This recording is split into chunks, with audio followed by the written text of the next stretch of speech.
वांग्मयकृतं स्वरूप श्रीमद्भागवत महापुराण। आह,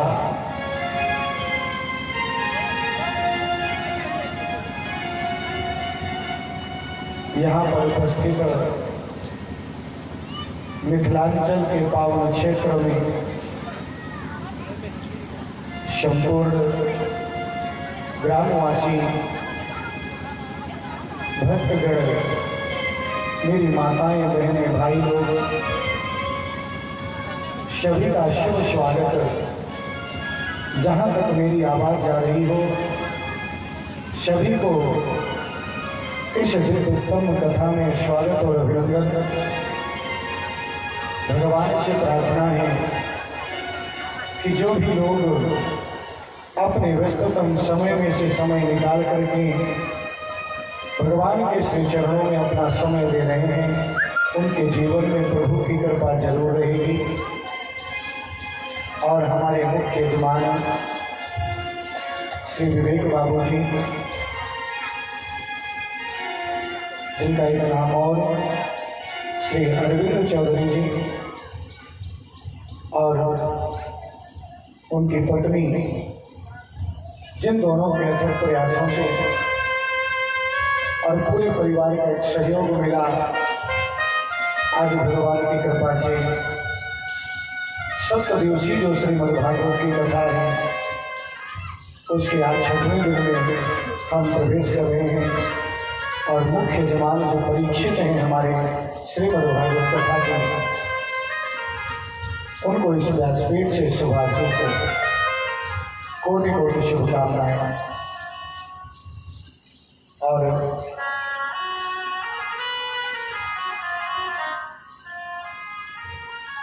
आज भागवत कथा ईश्वर की कृपा से जो विवेक बाबू जी की बेटी है रूपम झा, तो नागपुर में तो हम इनको गुरु मंत्र दिए, और जब इनके माता पिता सर्वप्रथम नागपुर पहुंचे तो शायद वहाँ पर हमारी कथा चल रही थी माहेश्वरी भवन में। उनकी माँ जब कथा सुनी तो उनको लगा कि भगवान की कथा हम अपने घर में जरूर करेंगे, बोलो जय श्री राम। और संयोग से पिछले साल टला, लेकिन इस साल भगवान की कृपा से कथा संपन्नता की ओर जा रही है। बड़ी प्रसन्नता से जब कोई संकल्प लेता है शुभ कामना, भगवान निश्चित रूप से परमात्मा ही उसको पूरा करते हैं। संसार में किसी की क्षमता नहीं है कि कोई भी किसी कार्य को पूर्ण कर सके। जब हम निवेदन करते हैं, निवेदित होते हैं भगवान के चरणों में, तो जरूर से जरूर ईश्वर हर व्यक्ति की इच्छा पूर्ण करते हैं, क्योंकि परमात्मा तो हमेशा कल्याण ही करते हैं। लेकिन जो संकल्प होना चाहिए, श्रद्धा से होना चाहिए, भावना से होना चाहिए। मेरे प्रभु भाव के भूखे हैं, भाव से ही सब कुछ प्रदान करते हैं। मेरे परमात्मा कहते हैं कि भाव का भूखा हूं मैं और भाव ही एक सार है,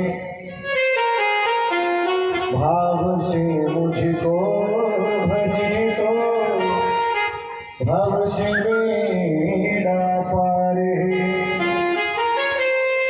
जो भाव से भजता है उसका बेड़ा जरूर पार होता है। तो एक बार थोड़ा इस परिवार के जो मुख्य यजमान हैं उनके लिए कि भगवान उनका कल्याण करें, ऐसे एक बार जयकारा लगाएंगे।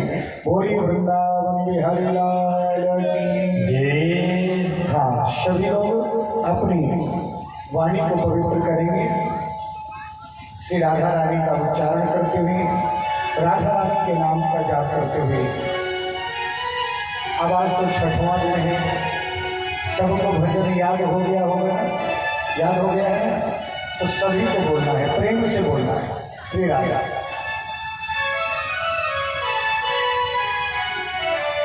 बोलिए भक्तवत्सल भगवान जय हो।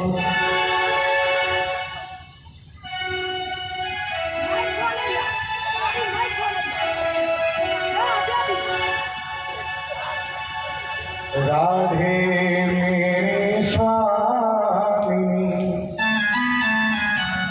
और मैं राधे को दास, जन्म जन्म मोहि दीजियो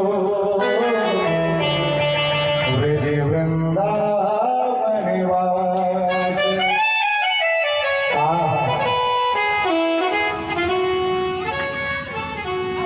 हमारो हमारो धन राधा श्री राधा श्री राधा, हमारो धन राधा श्री राधा श्री राधा, हमारो धन राधा श्री राधा श्री राधा, परम धन राधा श्री राधा श्री राधा, परम धन राधा श्री राधा श्री राधा।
तो जीवन का धन है, जिसने जीवन में अपनाया उसका जीवन ही मानो निर्मल हो गया। जीवन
सुंदर धन है, जिसने अपनाया उसका जीवन ही मानो सुंदर हो गया। सुंदर धन राधा राधा राधा राधा, सुंदर धन राधा राधा राधा, सुंदर धन राधा राधा राधा राधा, सुंदर धन राधा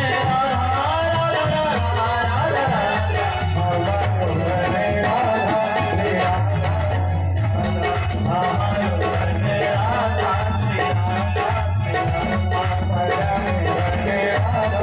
राधा।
ये तो जीवन का धन है,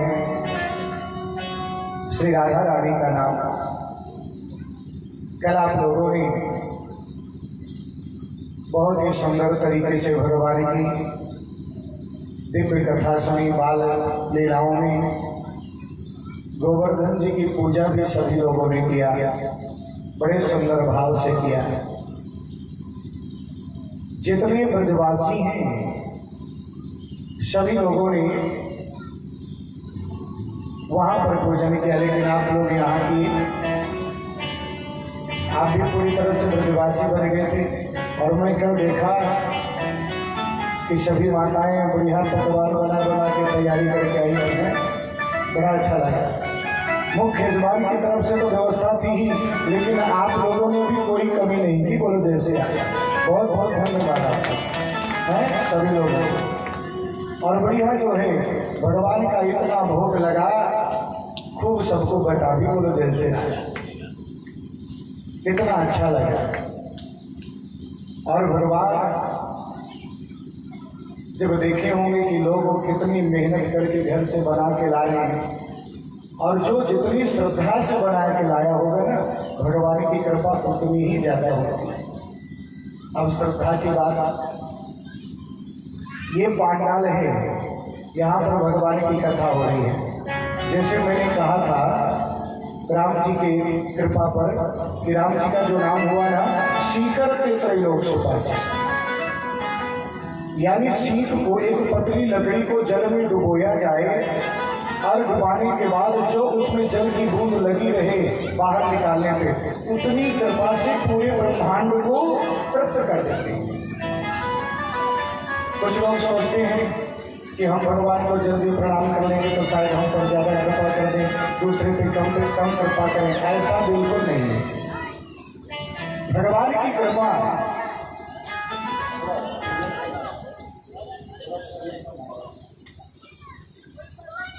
भगवान की जो कृपा है ना, जो व्यक्ति जितनी सुंदर भावना से, जितनी श्रद्धा से भगवान की कथा सुनता है ना, उतनी ही सुंदर कृपा होती है। जैसे मान के चलिए आकाश से बारिश हो रही है।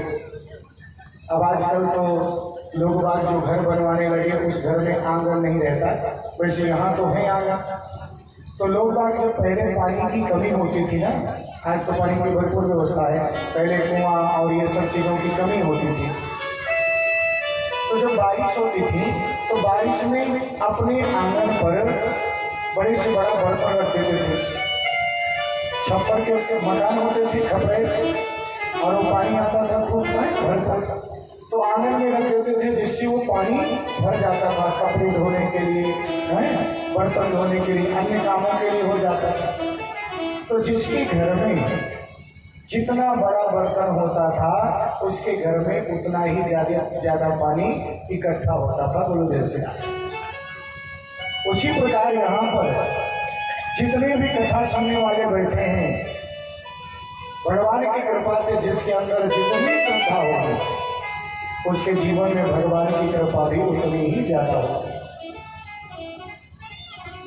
इसकी पूर्ण श्रद्धा के साथ अपने आप को भाग्यवान मानना चाहिए कि भगवान की कितनी बड़ी कृपा है कि हमें ऐसे अवसर में बढ़िया भगवान की कथा सुनने को मिल रही।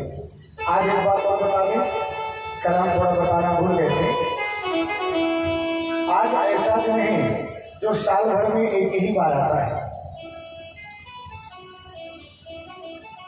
और हाँ, ये जो है पार्वणी जो व्रत होता है ना, जो स्नान होता है, वो स्नान आज के ही दिन होता है। वारुणी आज जो है महावारुणी है। ये तीन तरह का होता है। एक वारुणी होता है चैत्र में वारुणी स्नान, एक महावारुणी स्नान, एक महावारुणी स्नान। उसका बहुत बड़ा महत्व होता है। उस दिन अगर गंगा जी में स्नान किया जाता है तो उसका बहुत बड़ा फल है, अनंत गुना फल है, और हमारे सारे पितृ देवता संतुष्ट होते हैं। दूसरी बात आपको बता दूं, साल में दो समय ऐसे आते हैं जिस समय भागवत करने का सबसे बड़ा फल होता है, और वो भागवत सिर्फ पितरों के लिए होती है, बोलो जैसे आए। और उसमें पितृ देवता भी संतुष्ट होते हैं और भगवान भी संतुष्ट होते हैं।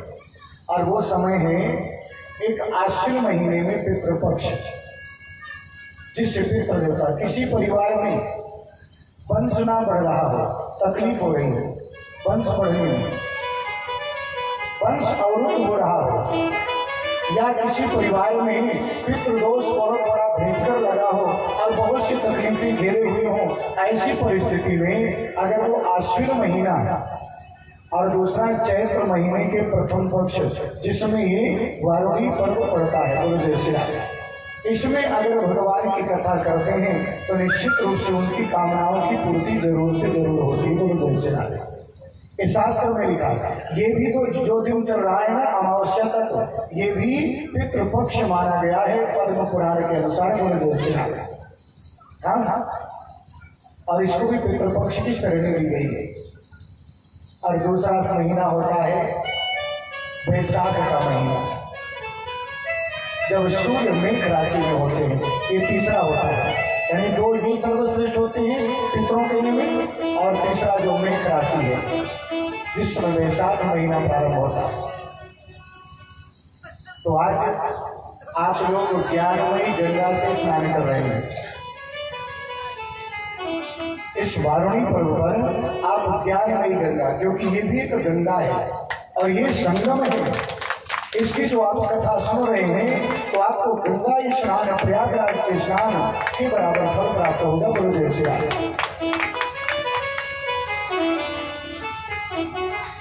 सूत जी महाराज शौनकादिक ऋषियों को बड़े प्रेम से, बड़ी श्रद्धा से, बड़ी भावना से भगवान की कथा सुना रहे हैं और बड़े ही मानो आनंदित हैं।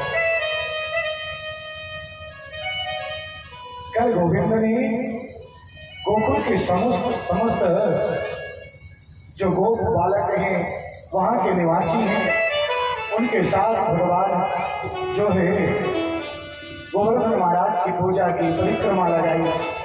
और परिक्रमा लगाने के बाद जैसे ही जोर से जयकारा लगाया, बोली गोवर्धन महाराज की, बोली गिरिराज की। और जैसे ही जोर का जयकारा लगा, ये आवाज स्वर्ग तक गई। कहाँ तक? स्वर्ग तक। हमारी आपकी आवाज ज्यादा जोर नहीं गई होगी, आपने अभी जोर से नहीं लगाया, इतना जोर से लगाइए कि आज जो है रसगुल्ले की कथा, मतलब रसगुल्ला बांटने वाली कथा है, बोले जैसे आज शादी है? तो भगवान को लगे मेरी बारात में कितने लोग आए हैं, कितना स्वागत करने के लिए आए, थोड़ा जोर से आवाज लगे। उस समय स्वर्ग तक आवाज गई थी, बोली गोवर्धन महाराज की। और जैसे इंद्र के पास आवाज गई, नारद जी ने कहा आपकी पूजा बंद और एक पर्वत की पूजा चालू। और इंद्र ने देखा वास्तव में वृंदावन में, गोवर्धन में आज पर्वत की पूजा प्रारंभ हो गई और मानो इंद्र की पूजा बंद हो गई। और इंद्र बड़ा मानी आदमी है, ध्यान दीजिएगा।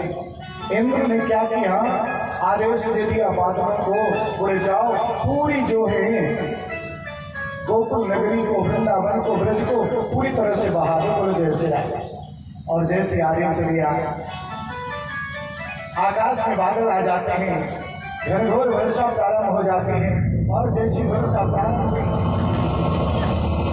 आज जितने ब्रजवासी हैं सभी दुखी हो जाते हैं, नहीं कन्हैया अब हमारी कौन रक्षा करेगा, बोले आपकी रक्षा गोवर्धन जी करेंगे। और जैसे सभी लोग जो है गोवर्धन जी के पास गए, मेरे गोपाल ने आज गोवर्धन पर्वत उठाया और अपनी सबसे छोटी उंगली पर धारण कर लिया।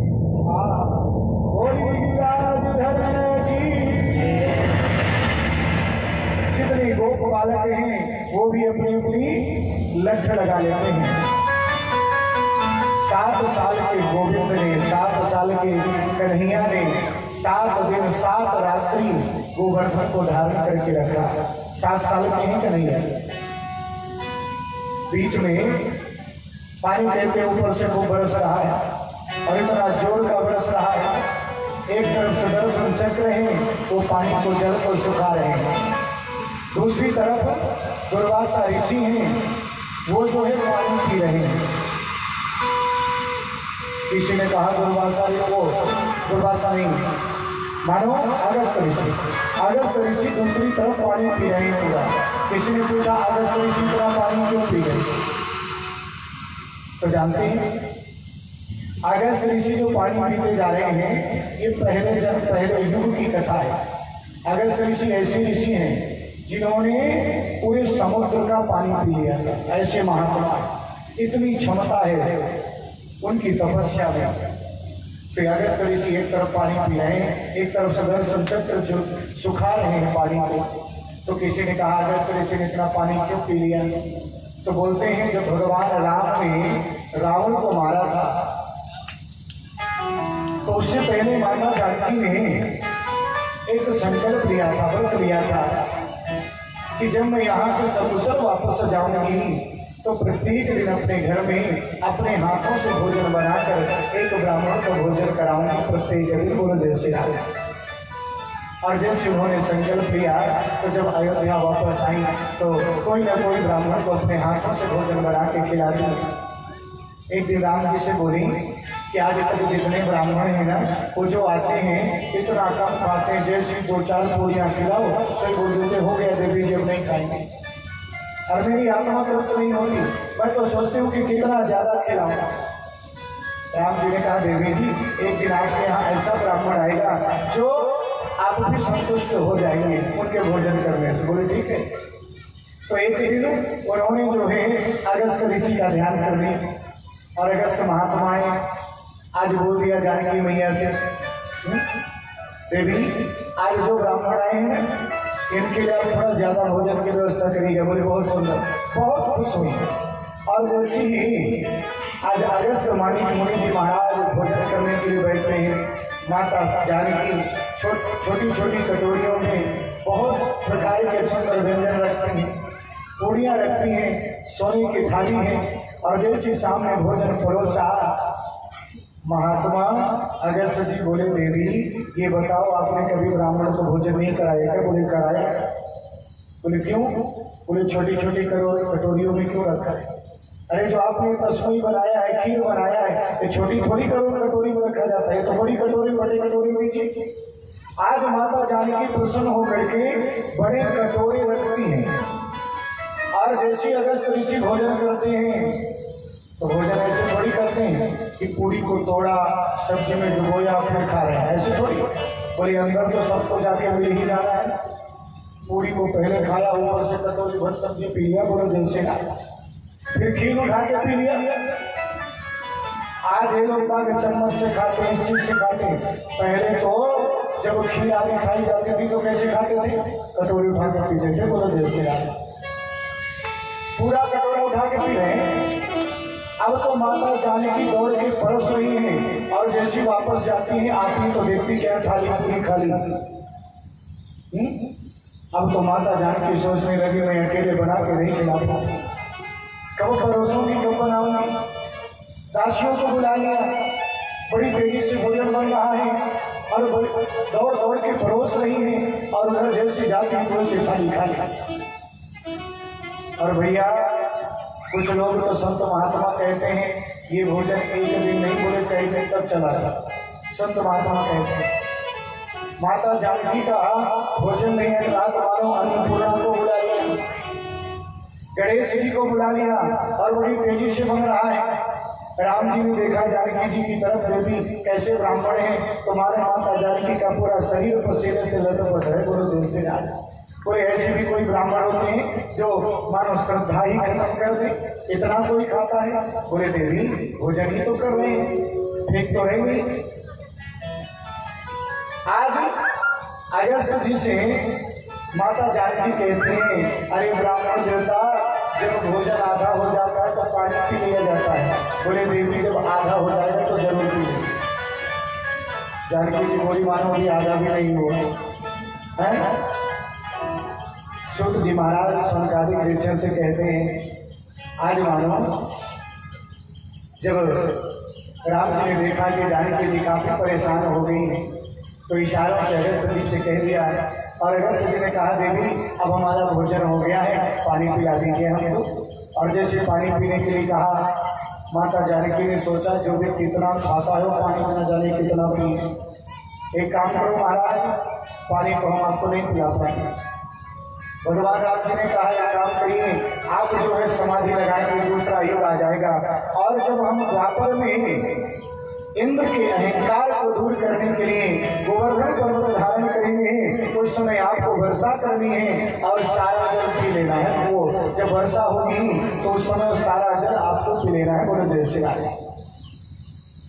आज वही अगस्त महाराज सारा जल पीते चले जा रहे हैं। धूल उड़ रही है ब्रजमंडल में। इंद्र ने देखा तो उसे आभास हुआ कि साधारण तो कोई कर नहीं सकता। आज दौड़ करके आता है इंद्र, ऐरावत हाथी को छोड़ करके, और भगवान कृष्ण के श्री चरणों में प्रणाम करता है। और जैसे गोविंद को प्रणाम किया, आकाश गंगा से भगवान का अभिषेक करवाया, सूर्य गाय के द्वारा अभिषेक करवाया भगवान का। और अभिषेक करवाने के बाद भगवान से प्रार्थना की मुझे क्षमा कर दीजिए। मेरे गोविंद ने कहा आपको हम जरूर क्षमा करते हैं, लेकिन एक बात का ध्यान देना, जो व्यक्ति मेरे भक्तों को कष्ट देता है उसको मैं जल्दी क्षमा नहीं करता, क्योंकि मुझे दुनिया में सबसे ज्यादा अगर कोई प्यारे हैं तो मेरे भक्त ही मुझे सबसे ज्यादा प्यारे हैं। किसी ने भगवान से पूछा था कि आपको दुनिया में सबसे प्यारा कौन है? बोलो जय श्री राम। एक बार जोर से बोलना पड़ेगा, जय जय श्री राम। बोले दुनिया में आपको सबसे प्यारा कौन है?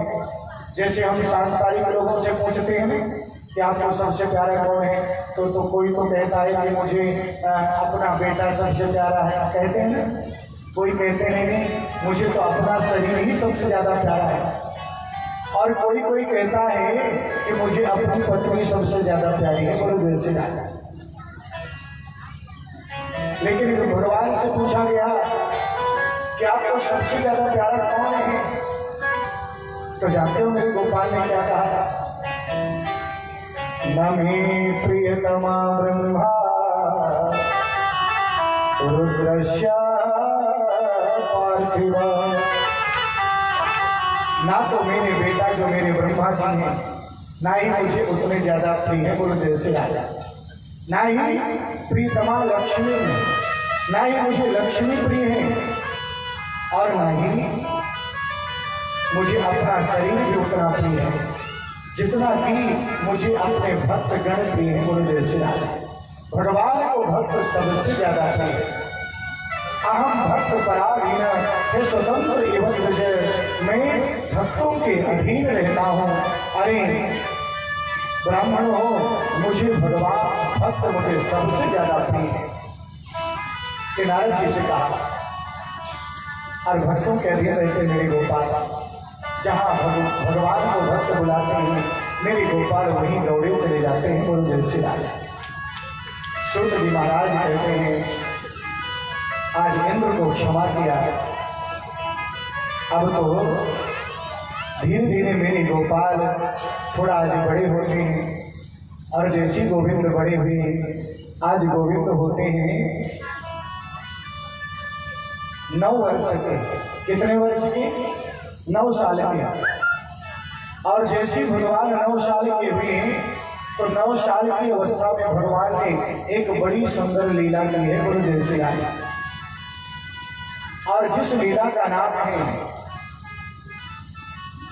महारास। क्या नाम है? महारास। भगवान ने 9 साल की उम्र में महारास किया है। ध्यान दीजिए, 9 साल का बच्चा कितना बड़ा होता है आप जानते हैं। और 9 वर्ष की अवस्था में भगवान ने महारास किया। कुछ अज्ञानी लोग जिनको जानकारी नहीं है इस महाराज पे भी उंगलियां उठाते हैं। बोलो जय श्री राम। और कोई और नहीं उठाता। कुछ ऐसे लोग हैं जो चाहते हैं कि हमारा धर्म बदनाम हो। बोलो जय श्री राम। इसलिए उंगली उठाते हैं। एक बात ध्यान दीजिएगा, ये जो महाराज है, महाराज किसे कहते हैं? ईश्वर और जीव के मिलन को, ईश्वर और परमात्मा के, जीव और परमात्मा के मिलन को, भक्त और भगवान के मिलन को ही महाराज कहते हैं।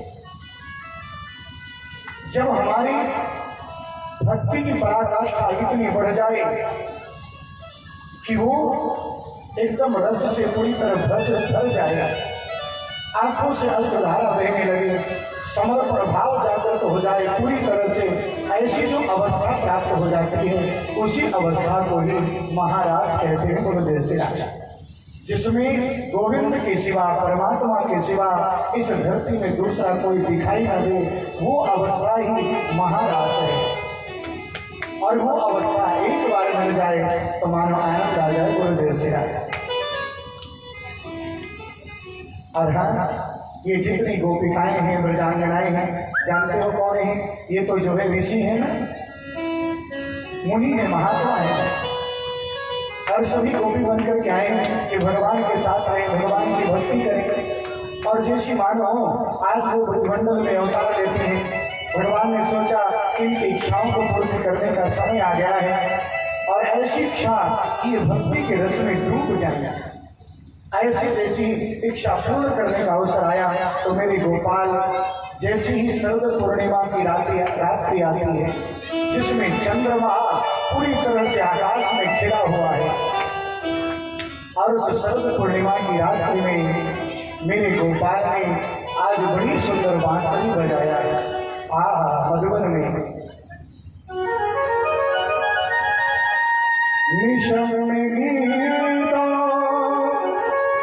तदिरंगी वैधनो ब्रजास्त्रियः स्वगृहीतमानसा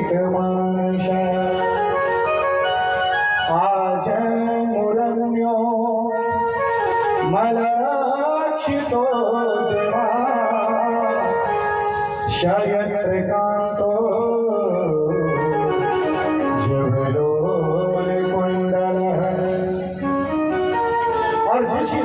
बांसुरी बजाया, उस बांसुरी की धुनी को सुन करके पूरा ब्रजमंडल आज मानो मोहित हो जाता है।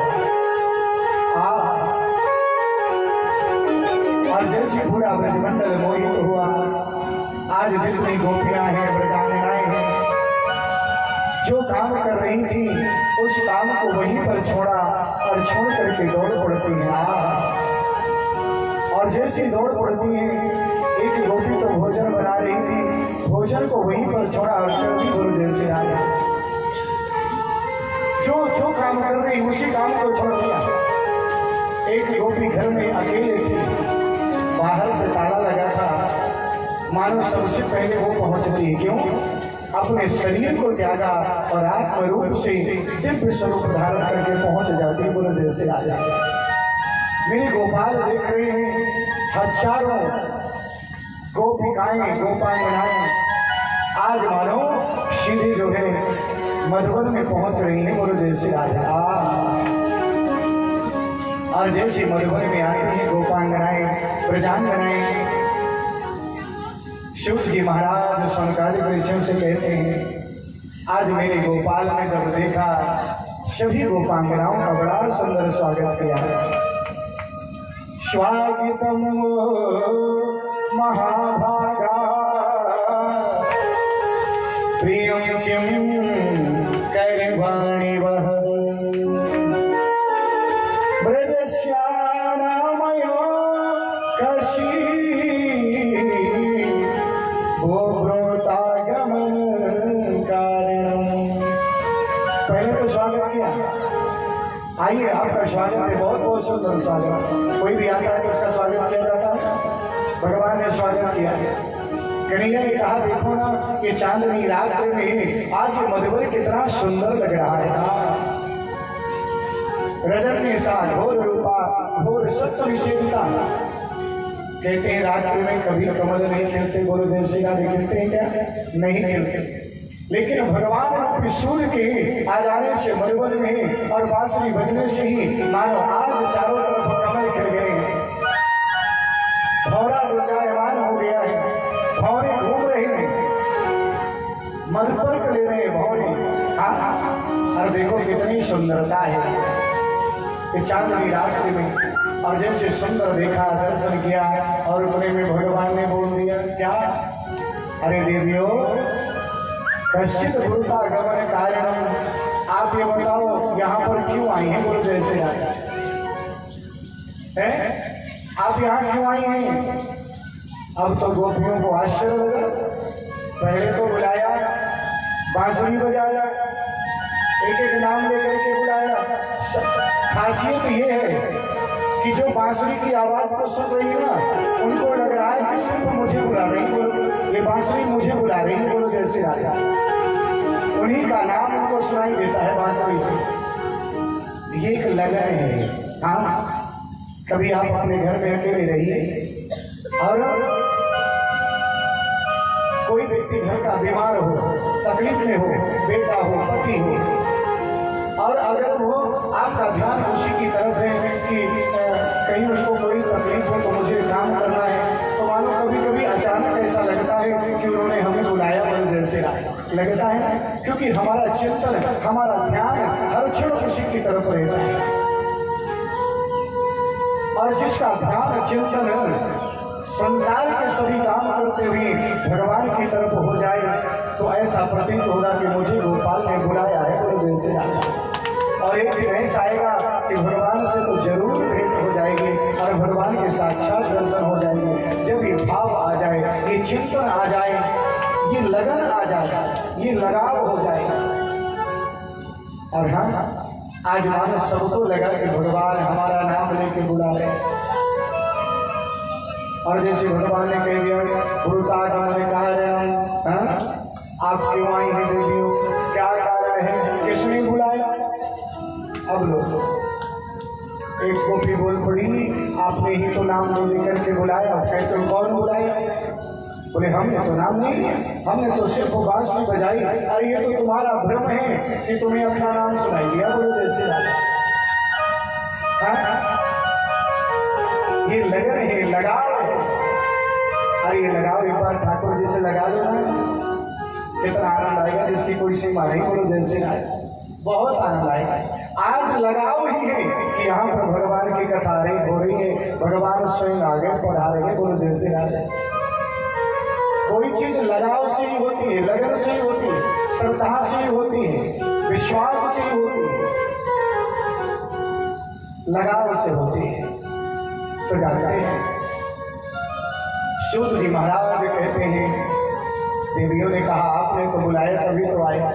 बोले हमने नहीं बुलाया। और ठीक है, मानो हमने तुम्हें बुलाया तो तुमको आना चाहिए, ये शोभा देता है क्या?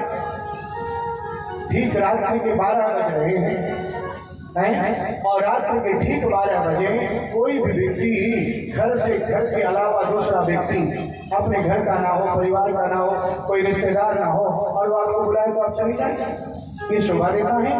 आप क्यों आई हैं? हमने बुलाया, आप चलिए।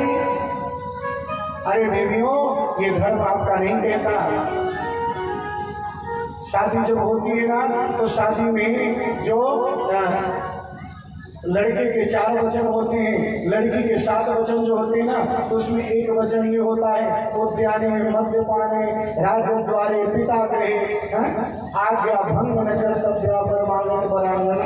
यानी उद्यान, उद्यान का मतलब क्या होता है? बगीचा। उद्यान का मतलब क्या होता है? दोपहर। उद्यान का मतलब क्या होता है? मध्य रात्रि। तो बोले मध्य रात्रि में, दोपहर में, सुनसान जगह पे कभी औरतों के लिए नहीं जाना चाहिए, बोलो जैसे ये वचन होते हैं।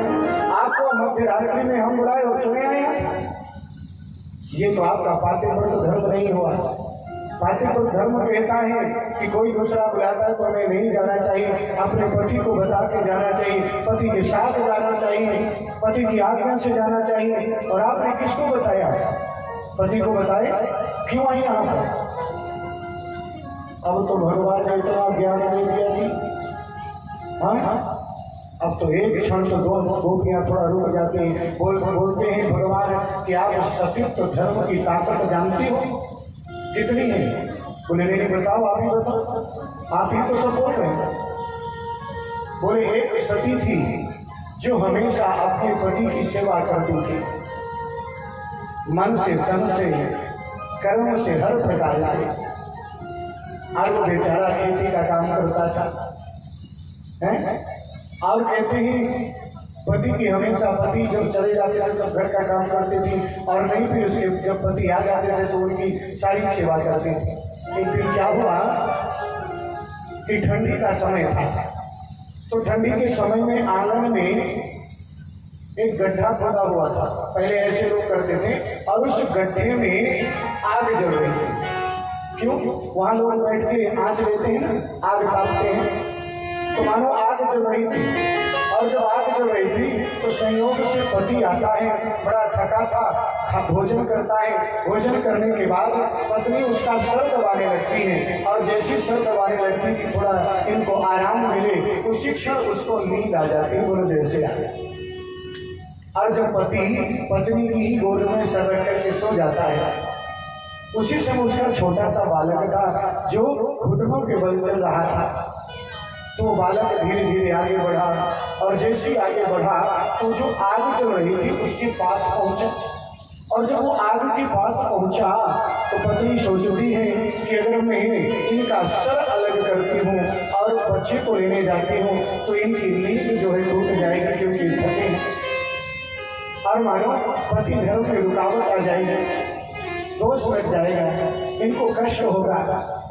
तो आज वो उठती नहीं, और जब नहीं उठती उतने में ही वो बालक खेलते खेलते आग में गिर जाता है। आज जैसे ही गिरा उसके हृदय में ठोकर लगी, उसकी आंखों से अश्रुधारा बहने लगी, और जब अश्रुधारा बहने लगी तो पति के मस्तक पर उसके आंसू गिरे।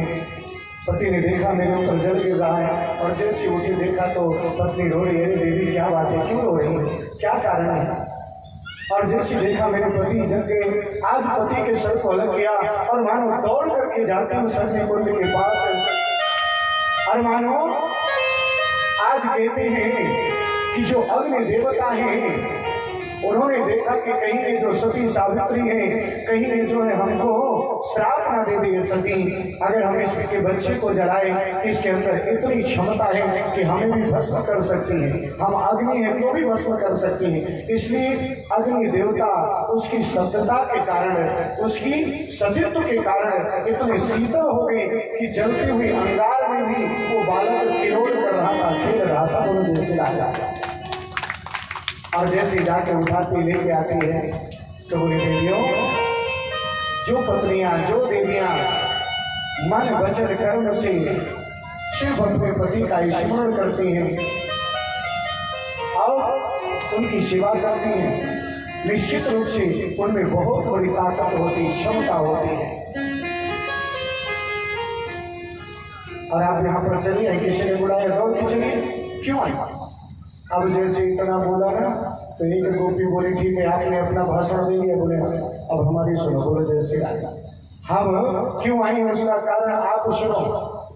कोई सती सावित्री पत्नी है, हमेशा पति का मुख देख करके या पति को प्रणाम करने के बाद भोजन करती है, बोले जैसे अब उसके पति को बेचारे को परदेश जाना पड़ जाए, अब जब पति परदेश चला जाएगा तो कैसे देखेगी?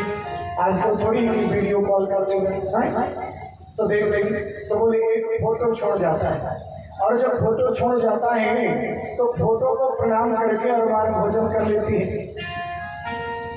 लेकिन जानते हैं, मान के चलिए कि किसी दिन उसका पति आ जाएगा और वो अपने पति के फोटो को प्रणाम करने जा रही है, और उतने में ही पति जो बाहर से आवाज लगाए, तो बताओ वास्तविक जो पति हैं उनका स्वागत करना चाहिए, ये जो या जो फोटो में बने हुए नकली पति हैं उन्हीं को प्रणाम करते रहना चाहिए?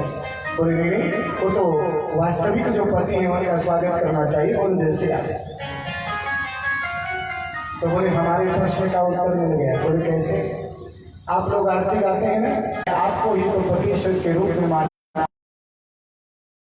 संसार को पति दिया, लेकिन वास्तव में तो लगन तो